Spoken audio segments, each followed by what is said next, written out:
Hey everybody, it's the last Robot Kai here. It's time for more and more and more Nioh, and I'm joined by Cool Guy. And we're off to the next area. This game goes on for a while, and I consider that one of its virtues. Just, you know, it's a good game. If it was this was Drakengard, I would already be 3 sheets to the wind drunk before we even hit the start button.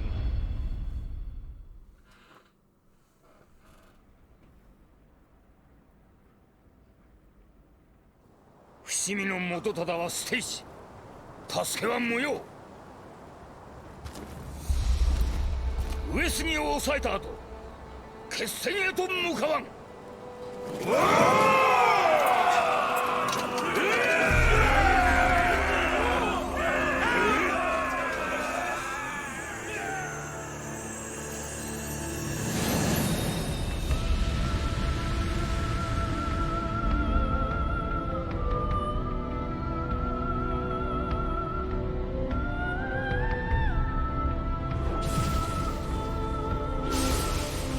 血を分けた家族を失おうと、死弱より使いし配下を失おうと、わしは歩みを止めるわけにはいかぬ。人の一生は重荷を負うて遠き道を行くがごとし、太平の世の礎となるためいかなる犠牲もいとわぬ。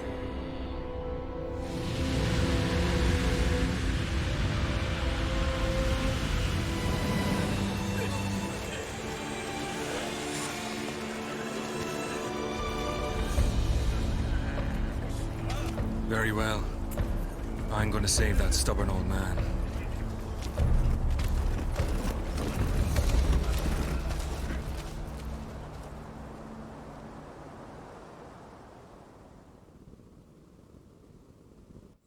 Big old deal that happened as Tokugawa Ieyasu was trying to take care of a lot of the different little fires that were kicking up everywhere.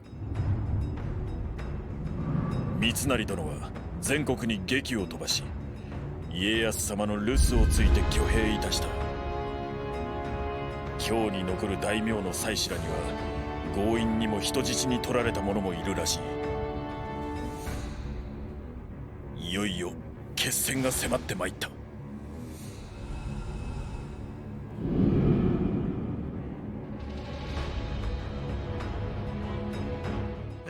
Mitsunari kicked off his campaign to finally do something about the Tokugawa, essentially taking control of Kyoto and indeed seizing a number of people as hostages.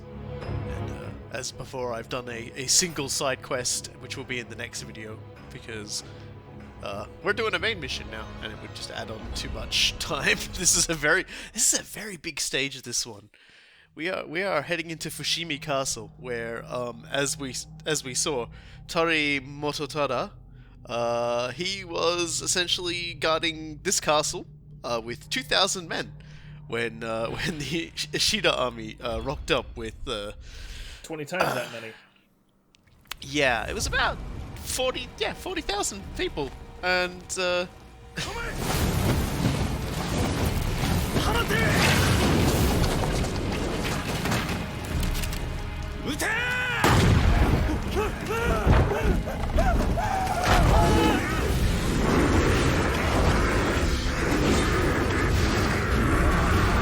三成め、あやかしまでも使うとは。三河武士の意地を見せてくれるわ。And if Fushimi Castle could not be held, then as the Tokugawa were trying to deal with the Uesegi, who had allied with Ishida, it was very likely that they were going to get bounced on the rear, either on the way or during the fight, with numbers they wouldn't be able to handle. And so this ended up being possibly the most pivotal moment of the entire lead up to Sekigahara. And William's going to go in to try and rescue the old goof, who is a very interesting character unto himself that we haven't really talked about. But I would like to talk about this level a little bit first, because Fushimi Castle is actually like it's a big level, but it's got so many cool things to it. A lot of shortcut mechanics to it. This game is this particular stage is just like, aside from the wonderful evocative fire, because we didn't get Hanoji. This place is just full of breakable walls and hidden pathways and everything like that. It's really quite fun, and it also has a new enemy type, the Yoki, which interestingly enough doesn't have any sort of formal name, doesn't get its own specific entry, doesn't even get an appearance change in the Yoki entry. They are actually a little different to the standard Yoki, and so the only thing I can really think to call them is mass-produced Yoki, because they've all got these alchemy symbols all over them, not too far removed from the sort of symbols you see tattooed on Edward Kelly. So he's obviously been helping create Yoki for the Ishida army. I think that's awfully hasty to jump to that conclusion. No, it's absolutely not. Like, are you serious? The dude doesn't even try to freaking... He doesn't even put on a shirt. Conceal his own handiwork. Yeah, like, he's not even covering up his own sick tats, let alone anybody else's. The big difference with those fellows compared to like the regular Yoki is they do have one or two extra attacks. What they actually do is they draw out a spike of Amrita energy, similar to the one that Edward used when he turned Derek into a yokai, and they throw it at you and it does damage. And I think they can also like slash you with it as well. But that's the only difference. They still retain the same weaknesses. They just as other Yoki, they're just, you know, another level of it that for some reason just doesn't get any information on it, which is uncharacteristic for this game, to say the least. I feel like there was like an error somewhere along the line. They just didn't bother fixing it. And the other thing I quite like about this stage is you might think, oh yeah, there's no way we're going to be able to navigate through this fire. But as you saw, the water buckets have once again made a return. Yeah, and fire doesn't do any extra damage to what it did when we first started out in the game. So we've got a lot more health now. So the water will protect us from several ticks of fire damage before it goes down. So as a result, we can actually start moving through the fire to access, you know, say, look over there, there's a chest in that flame, and there's no way to get to it except going through the fire. This still looks like an incredibly bad idea. It is like the worst idea. I'm just gonna see if there's like another. Yep, I'm gonna grab this one. Great. Because I want to use those other ones, I think. So let's go. Oops. There we go. Yeah. Straight through, no damage. I'm sorry. Just seeing you freaking hot-footed through that. It looks so incredibly ridiculous. I know, it's as silly as heck, but I love it. Oh, you wasted one of them. I know. Wasted one of them. Buckets of sadness. It could be used to put the fire out, and instead William's just greasing himself up. So we can talk a little bit about our old buddy Mototada now. He is probably the oldest retainer to have served Ieyasu and still been alive at this point. In fact, that when there was a time when Ieyasu was actually a child, he was a hostage of the Imagawa clan as part of that "please don't kill us" sort of thing that everyone would often do. And he wasn't the only one. Mototada also was a hostage and spent a lot of time as a page in that place as well, like as something to do to while away the time. And he was famed for his stubbornness. He spent a lot of time, not merely in just how he dealt with things, because he was one of the many great warriors that. I suppose I should probably mention, actually, we have dwellers with barrels of gunpowder on their back. They can be used to destroy cracked sections of walls. It's probably worth noting, but we don't have to do that here because the gunpowder is right next to all of them. So what we can just use is grenades, create some shortcuts for ourselves. I love everything about this. Just freaking watching this dude with a volatile backpack on. just sort of jacking around, and you're just like, yes, please stop, please don't move. And then there's this all-consuming cataclysm from which there is no escape that, you know, they somehow managed to escape from. It's just, I would be mad if it weren't so beautiful to watch. I just love that they've weaponized dwellers. That's like the funniest thing to me.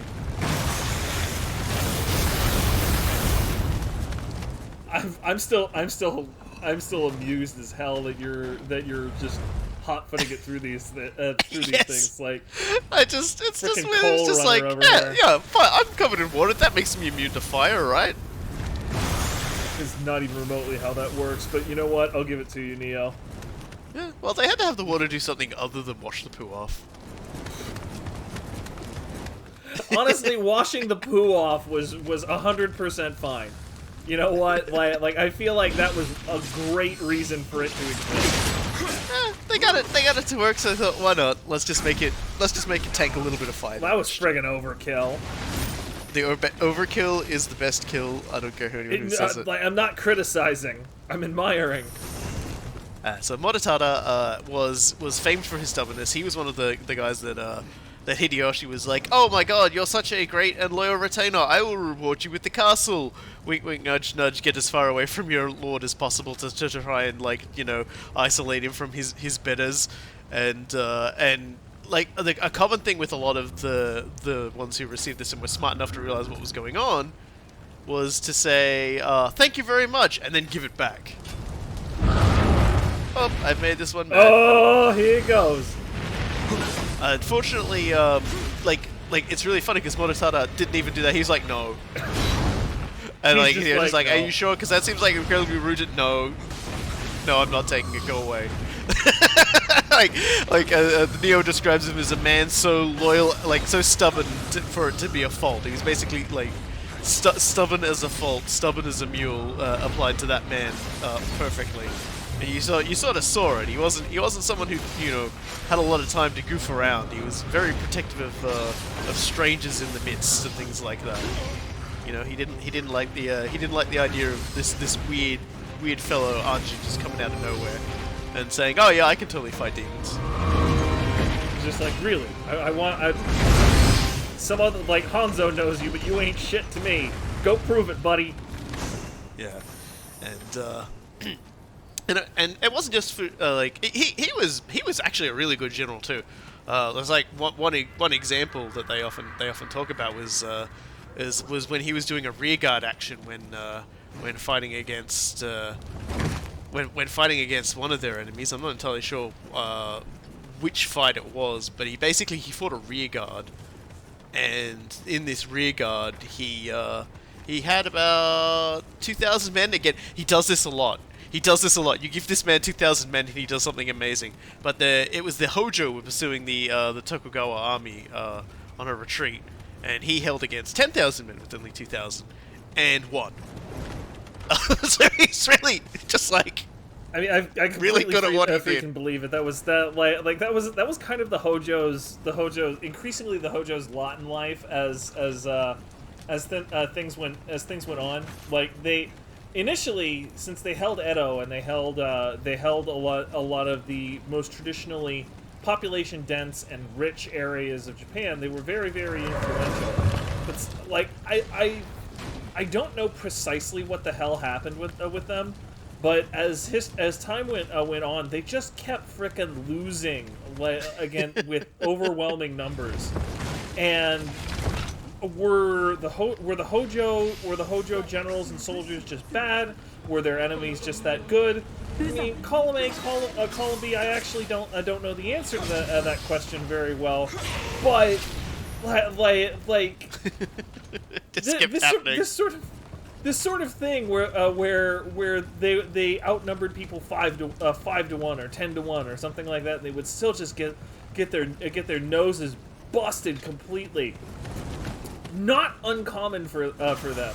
It was not fun to be Hojo around like towards the end of the Sengoku era. Although it is worth noting that quite often the Tokugawa had this happen whenever they thought, okay, we've got superior numbers, let's finally get those naughty Sanada boys. Like they'd go away to castle and then like just get their feet crammed into their own mouths and go, okay, we'll just come back later, and then come back later, and it would just keep happening.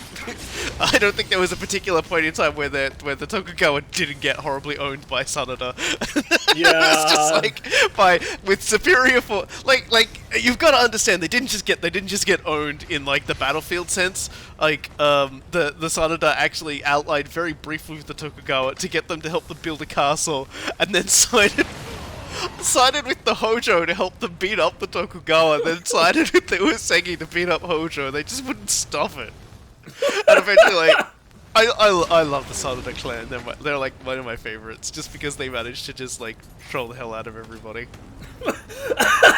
Speaking of trolling the hell out of everybody, this frickin' guy on camera while we're talking about trolling people, shooting these gunpowder kegs. That's what they're there for. You definitely don't want to be staying there when the Sanada, when the Saika clan guys are there, because that's what these fellas with the Raven masks are. Because the Saika clan often had the symbol of the three-eyed crow, Yatagarasu, and this is actually a particularly special kind. You see, some of these Saika clan people have twin pistol flintlocks. Yeah, no, they're freaking. And they fire very quickly and some. reload very quickly. And when you get close, they pull out a Kuri Sagama, and it's just like start ruining your day.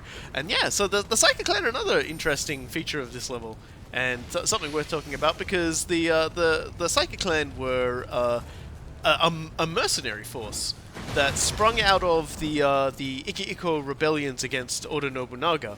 They were extremely good at rifleman tactics. In fact, like whenever people talk about Oda Nobunaga doing his 3-rank thing that helped him wipe out the Takeda cavalry, he drew a lot of that from when the Iko-Iki's Saika Tore allies his lungs would out often, doing it. yeah, they did a very effective 2-rank, which front rank fires, steps back while rank 2 steps forwards and to fire, and they reload while that happens.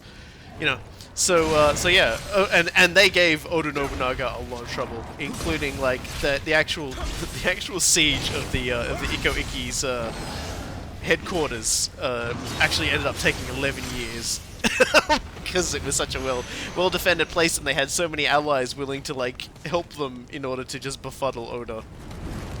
Yeah, and not just befuddle Oda, but also smuggle things in. The Iko-Iki were particularly interesting in terms of being a resistance because they had like some strong points that they held, unlike a traditional like guerrilla resistance. But they did an incredibly good job of keeping them supplied with basically more guerrilla tactics. Pretty much every other smuggler in Japan at the time either knew the somebody inside the Iko-Iki or were actively on their payroll. Just they were for religious zealots that had a doctrine that was very moralistically inclined and moralistically what's the word I'm looking for? Inspired. Boy, they had absolutely no trouble playing with outlaws. Like they were good at it. Also, fuck wheel monks, man. Yeah, the wheel monks in this particular stage are extremely powerful, and obviously between them and the actual fire rolling around, it's really rough. It's really rough fighting them. And in truth be told, when I play this game, I can't dash behind him. There's fire behind him. What am I supposed to do? I die. Have died in regular play a lot to these guys. There is one that comes up later. He is possibly the most dangerous wheel monk in the entire game, and I look forward to him being shown off. I've actually, when I teased about the worst level for wheel monks, this is it. It's this stage, because I think there's only like 3 of them. is the Tadakatsu's living weapon ability. It gives you increased armor. Oh, okay. When you actually Cool come out of the moment, living talisman. weapon, as opposed to using the guardian spirit, you can like you also regain health. When the deer rears up as well, it actually does earth damage in front of it. Like it's just sort of like a field. So if you get the enemy caught in it, you can actually drop the status effect on them pretty quick. So those you're using a moment talisman, right? Yeah. Sweet. Okay. Yeah, you'll notice it's green. I've had it for a while. It's green. That means I've actually got it as a as an Omnio magic instead. So it always replenishes when I go to the shrines. Because I like using them. I like showing them off. So it was just made sense to get it. you do get a lot of uses out of those talismans. Paired like- Riken is like the ultimate. Like Yeah. That's when you want to have just like a lot for. This is a good example of like Japanese castles for how they deal with sieges and stuff too. Since we're actually getting good looking at one that's actually intact, albeit on fire. So Mostly you can sort of intact. see how they do the different rooms and how you've got these open windows with all the weapons on the racks and everything for firing at enemies and things, and the layering of how the castle walls are done. So even if you sort of get into one section, then you got to take the next one. Defense in depth, which your countrymen basically used at a great effect in World War II to deal with tanks. So Yes. yeah, that was basically it. Actually, is surprisingly similar in terms of the numerous the high number but comparatively weaker sets of fortifications that are used. Great shot.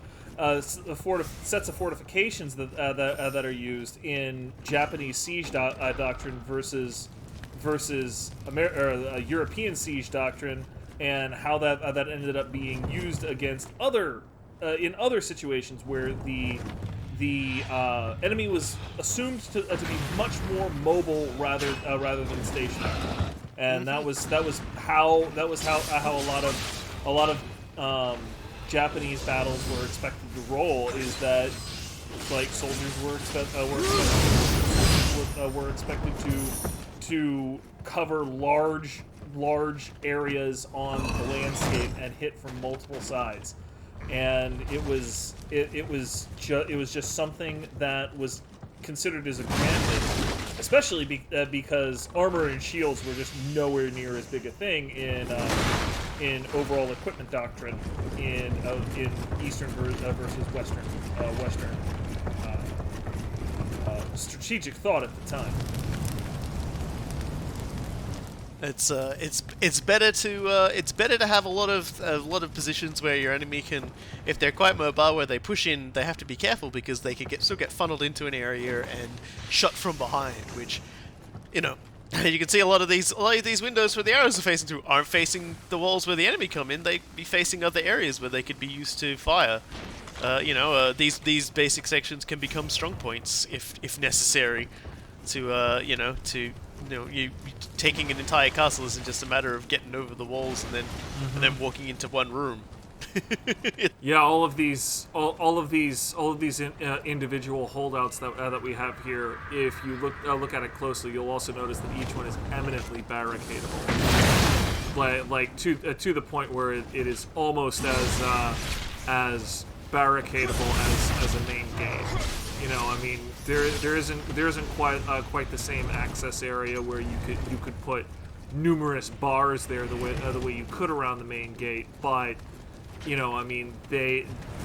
generally don't have these man-sized doors like the one that we just saw like 5 seconds ago. You have these larger doors that allow you to put an entire piece of lumber, or even an entire piece of timber in some cases, right there to shore it up in case you need to hold it out. Generally, not as much of a thing in Western castle design. Western castle designs tend to favor more man-sized doors to basically do a battle of Thermopylae sort of thing to make it so a couple of people could ostensibly hold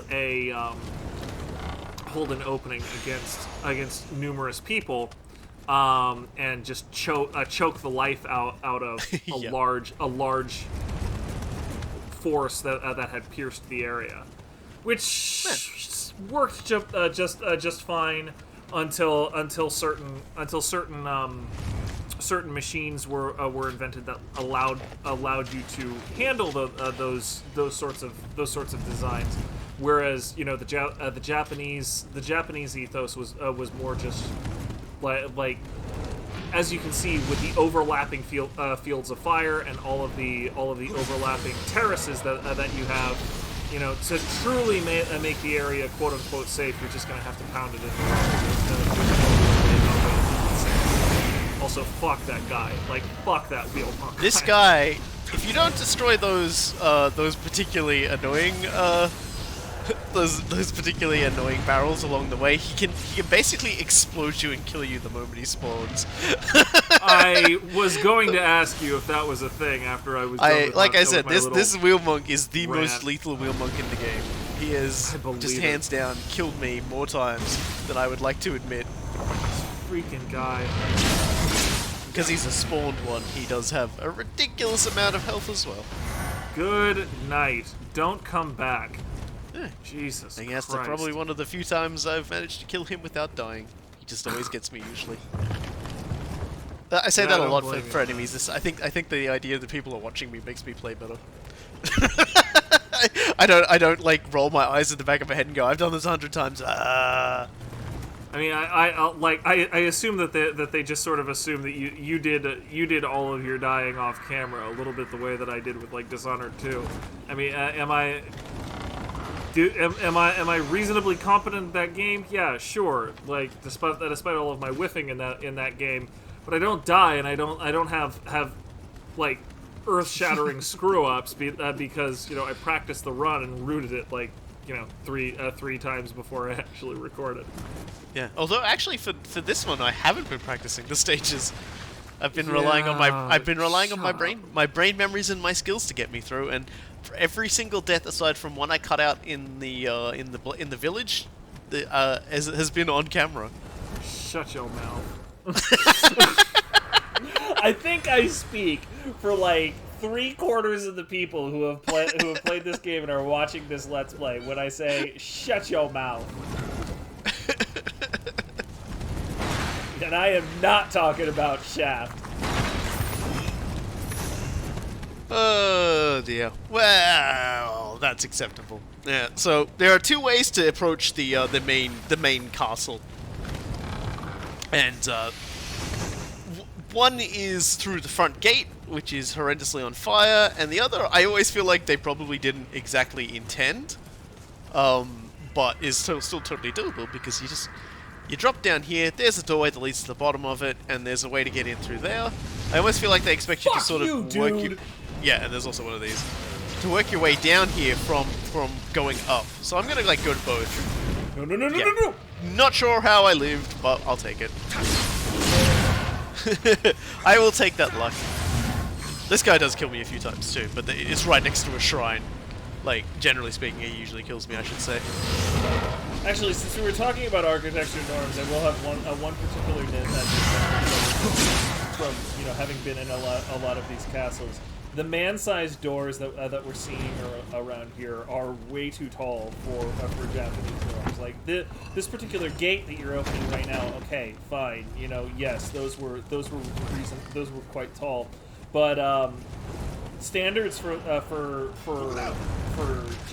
Japanese architecture this time had 6-foot doorways, by which I mean the door frame itself maxed out at 6 feet tall, because just genetically a lot of East Asian people tend away from particular height that a lot of Westerners do, so it wasn't required.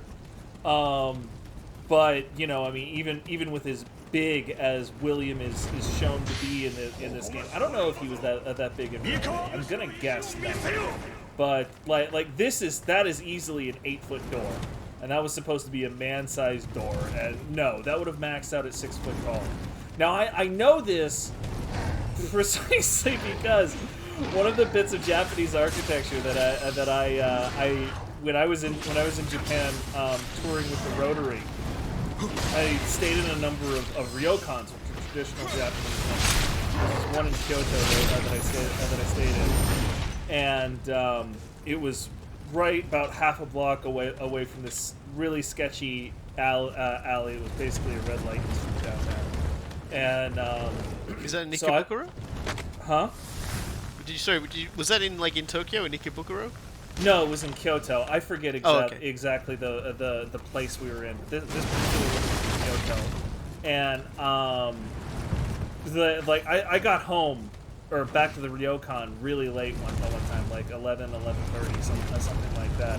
So the Barker was already out there. He sees tall, thin, and white. Is basically just like, yeah, that's the guy I want in. He's like, my friend, you need to come over here. You need a girl. Come on, my friend. And I'm just like, no, not interested. But he's distracted me now, and I'm not paying attention. And I'm 6'4", walking into this 6 foot door, this place with a 6 foot door frame, and I bash my head at full frickin' steam. Going into this door frame, I'm just like, oh god, this guy freaking sees me just like crack my head at full steam, and he's like, my friend, now you really need a girl. I was furious at him at the time, and I basically flipped him off. But after I got something for my headache and rubbed the lump out of my head, I really had to admire that guy's chutzpah. Just because you just saw this dude crack his skull open in front of you because he's too damn tall for these old style buildings. And you take that as I need to sell harder. Come on, dude. It isn't a lost sale till they're out of view. That requires a lot of cojones. Yeah, no, that's impressive. I love that. That was brilliant. But yeah, no, that's how I know intimately what the architectural standards were at the time, because I cracked my head open on it. There are a lot of places you've just left a cool guy head-shaped dent in the world, aren't there? Oh, okay. Now I've got to tell that story. So what he's referring to there is about 3 months ago, as of the day of this recording. It really doesn't matter precisely when. I left my usual haunt of Kansas City, and I was in Los Angeles for work. I go out there every so often. There's lots of tech out there. Well, at one point, I needed to pick up a new shirt and some new clothes for a big meeting. And it's frickin' LA, so the only way to get 5 miles in under an hour is to take one of those bird scooters. Beaten to death by wheel monk. I get you, man. I'm. Oh, you're summoning this one. No, he's got a proper Japanese name, so that means he's one that talks. He does. Anyway, I'll finish my story real quick. So I had to put on one of those bird scooters, and I started out for just fine. Brakes were working. About halfway through the ride, the brakes failed, and I tried to stop, couldn't stop, and tried to stop myself with my feet. And again, I'm 6 foot tall, so that doesn't really work. My feet were going one speed, my head was going another, and I went over the handlebars and directly into somebody's bumper. I seriously left a Tom and Jerry style impression of my face in this guy's bumper, and just it was freaking bad. The cops showed up and we're just like, damn, motherfucker. And the medics showed up and we're just like, well, I don't think you're concussed. We can take you to the emergency room if you want. And I was just like, nah, I've got to get to this meeting. And they were just like, really? Okay. Well, they just let me go. It was kind of absurd to watch the cops basically give me a break, because I left a huge dent in this guy's bumper, and they were just like, yeah, no, we can't get a hold of the owner. He's not right around here, and our computer is down. You know, I'm sorry. I was in Venice, like the rich part of LA. I see exactly what you were doing, LAPD. Like your system wasn't down. You just didn't want to deal with some dude smashing his face in. Like, I get it. But, you know, so I was just like, okay, you know, like, so should I just go? And they're just like, yeah, man, you're free to go. It's like, this was punishment enough. So yes, I have indeed left you know, impressions of my face fucking everywhere because apparently I'm incredibly injury prone. You are a bit. This is coming from somebody who ate a lot of shit falling over as a little child and got over it. And now I only have to bang my knees and my elbows on the really sensitive part once every so often. Mm-hmm. Oh yeah, we're inside the car. Oh, you can go first. Go ahead. Oh yeah, okay, cool. Yeah, before somebody asks, yes, I did talk to a lawyer and an accident lawyer and everything to see about, you know, hey, you know, those brakes failed. It's literally in the LAPD police report. Is that, you know, guy says the brakes failed. We substantiated that with an eyewitness and blah blah blah. But as bad as I was hurt, I needed a couple months of physical therapy to sort it out because it was basically a neck injury. I wasn't hurt so bad that a lawyer would take the case on contingency, which basically means I don't get paid until you get paid. So I was gonna have to pay like a lawyer thousands and thousands of dollars to maybe get thousands and thousands of dollars. It was just like, ugh, whatever. I just got on with my life. Yeah, there's some things when you've already got a horrible headache just aren't worth the additional headache. Yeah, I know. Like some hills just aren't worth dying for. Anyway, you go for it. You go. I'm done. We're in the ostensible first floor of this place. Yo, it's really funny when you know exactly where the enemies are and just like pick fights with them. But you aren't quite sure what's behind it. But I knew it was that. I knew that was a big boy Yoki because that was the head was not at head height. And I was like, yeah. Yeah, so this one's actually this floor right here is the hardest floor to navigate in the entirety of the game. Actually, that's not true. There is a castle we will be in later that is actually a lot harder to navigate, but it is very easy to get turned around in this one. Why is that precisely? Okay, oh, just because there's no sort of clear way to go, and there's just a lot of fire and everything, so it's kind of a tricky place to see stuff. Sure. But, okay, that makes sense to me. That's the that's a shortcut, so we don't have to go past those rooms full of explosives and monk wheels and Oni B if we want to get up here. But it's just like now which way do we go? So we're going to have to endure a little bit of me going, I have no idea where I'm going. That's actually the way to go, but I turn away from it because I still haven't explored all the way downstairs, and then I like forget where it is. So let's I feel like this is the genuine experience right here.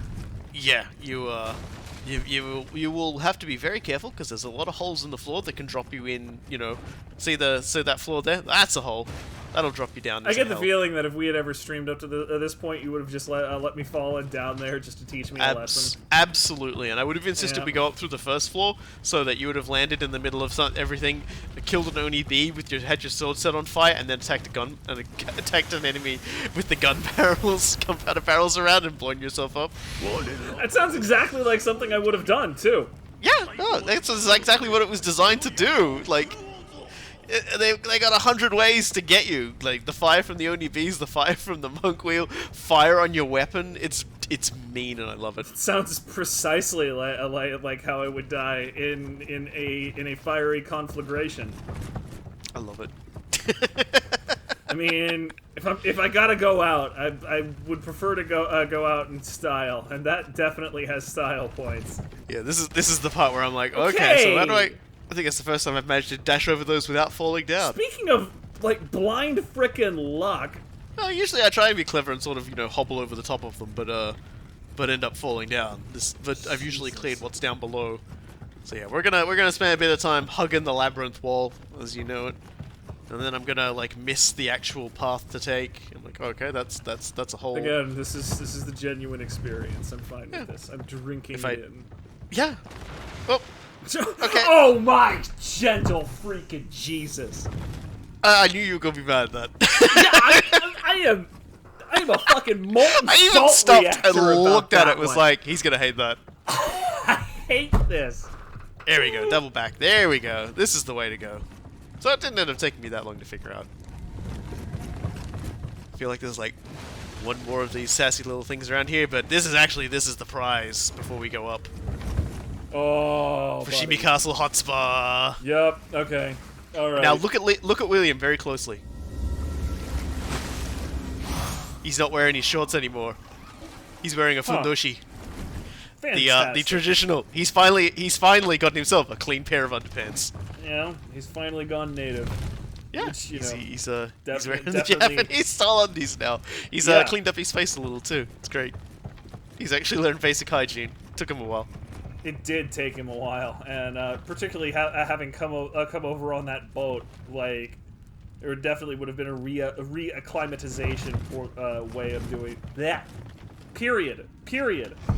Freaking Christ! I can't. It is amazing the words that I lose sometimes. Got some more ambushes here. Where is this? Oh, there it is. Okay, GG. I don't know why this guy didn't notice, but I'll take it. That guy was just like completely in his own head, trying to watch Brand the Broken approach his area, because that was another Yatagarasu. Yeah, just waiting for these guys to do their special attack, but they don't do it, even though I sort of held at range for them to do it. It's not Which gonna is fine. cooperate. We've still got a few more instances for them to appear. And even if they don't do it right then and here, I'm sure that we will be able to bait it out of them later. Okay then. Well, not going that way. Main stairs, no good. Jesus. Just making sure there's not anything cool and trendy in the rest of this place. Let's go. You have to be real careful around here though, because there's like one motherfucker of a drop somewhere around here. That drop right there is practically all you need to fall 3 floors and die. Fantastic. That's just mean. That one too. Look at that one. Holy fuck. Oh man. That's a drop. That one's mean. That one's gross. It's boss fight time. Always get behind a good boss fight. Actually, it was toilet break before the boss fight time.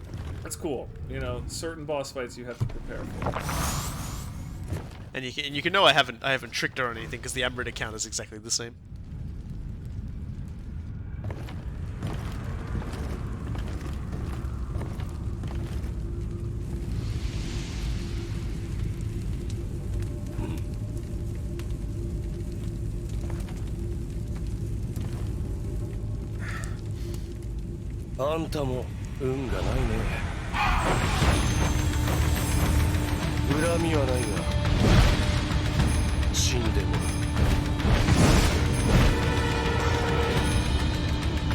The head of the Saika clan was always referred to as Saika Magoichi. Many people held the role, but in essence, this is probably the last one of them. Suzuki Shigetomo. Shit, boy. Yeah, he can fight, and he can Yeah, fight pretty hard. He Guy is doesn't a tricky boss at this stage of the game. Because he is able to teleport, which in a game where you kind of want to lock on target on things, can make it difficult to reorient. He hops into the air, but as you saw at the very opening of the fight, I threw a shuriken at him. You know, it's like I actually got a shuriken in my hotbar. That actually straight up knocks him out of the sky, which is funny to me. I mean, like flying in and of itself has got to be weird enough. Getting hit in the face with something while you're flying, that has to be just incredibly disorienting. Yeah, and the time you get to hit him is actually really generous because you're gonna see me do things to him in the second fight, and it's gonna make to me it's like, did I bug the fight or is that just how it works? You'll definitely see a bit of that going on. So look forward to that, because I'm going to bring out all my stuff. But he also has a rifle. He will pop out. He can attack you quite effortlessly at range, and he's a dab hand with his sword as well. And when he flies, we saw he that throw last bombs. part. Holy Yes. mother! Yeah, so here we go. Look, same as before. Give me my stag. Ooh, you got him on fire now. You did too. Yeah, he I think he loses effects essentially when he teleports, and of course his protective bird. Ooh! That's you a just got, really cool You move. just got aerial suplexed. That was like from the top rope. That was a Frankensteiner. Let's get it right. Yeah, all right, fair enough, fair enough. That was. I didn't have the Named words after for it. Scott Steiner. Oh, there he goes. I'm like, where is he?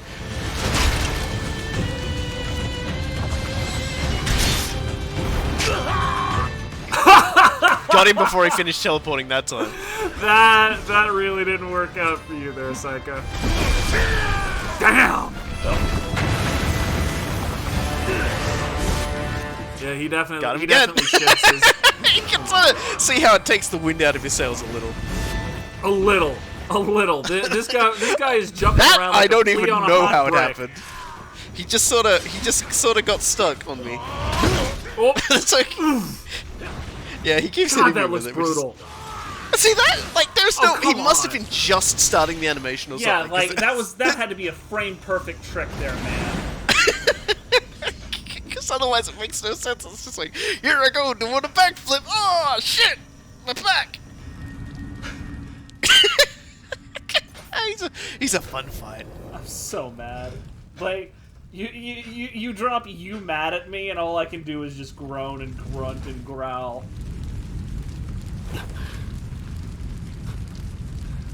やるね。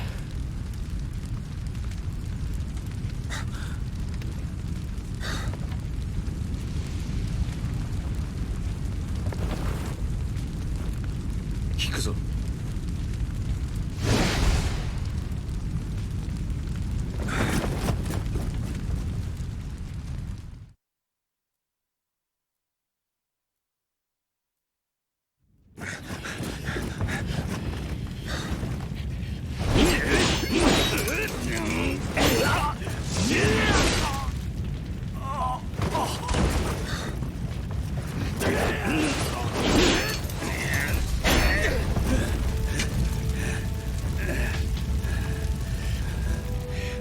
安心殿、なぜ来おった This castle will fall. Run while you can. 何を言っておる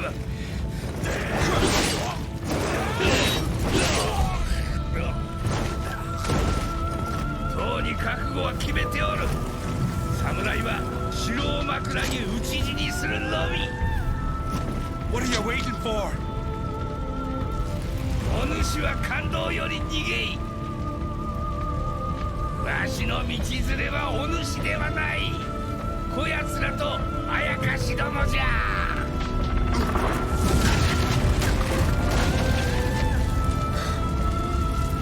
早く行かんかお国人の争いはお主が肩をつけい殿の手を煩わせるでないわ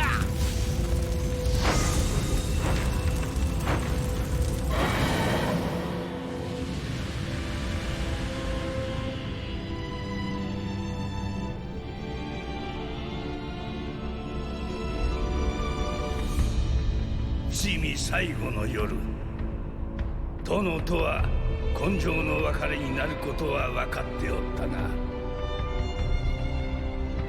幼き頃より今川武田という芸にも恐ろしき者たちと共に戦った間柄今さら言葉など入り申さぬ殿が太平の世浄土より見守らん